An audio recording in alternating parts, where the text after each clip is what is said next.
Okay, so here's a short video explaining why I believe you need to be careful with the big three, the lifts that everybody is recommending to add on muscle mass at the fastest possible rate.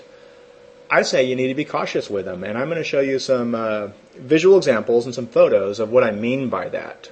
So let's start with photo number one here.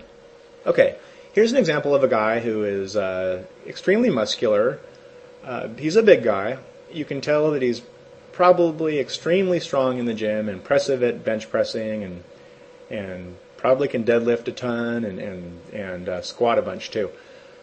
Unfortunately, if you look at his lower body, there's a curvy look to it.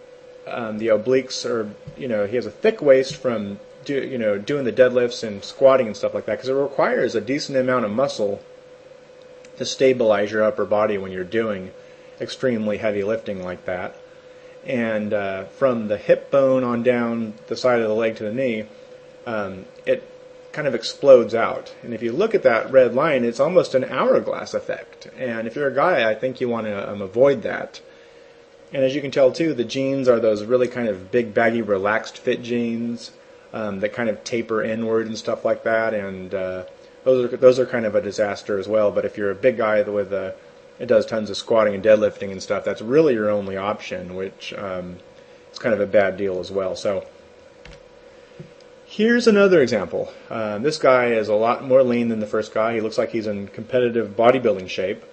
And his physique, it's impressive. I mean, it took a number of years, I'm sure, to get to this level of conditioning, and he has extremely low body fat levels here, and he's dieted down, and again, impressive, but not necessarily the look that you're after if you just want a pleasing physique. So, and as you can see in this picture, his legs kind of have that sweeping, curvy effect to them. And bodybuilding magazines and fitness magazines and forums, they even talk about how to build the sweep to the thighs, the curve, to make the thighs really jut out. And my opinion is you should avoid that, and you don't want to have massive legs like this.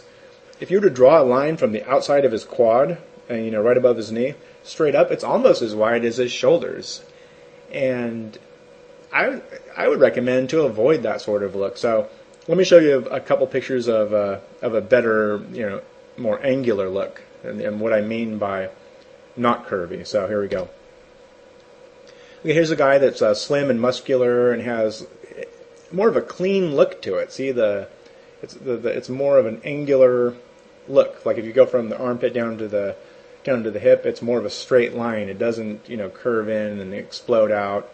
And you can't see his legs, but I would almost guarantee you it's a more straight up and down line. So here's a guy too, that angular look, not curvy, and this is what I'm talking about.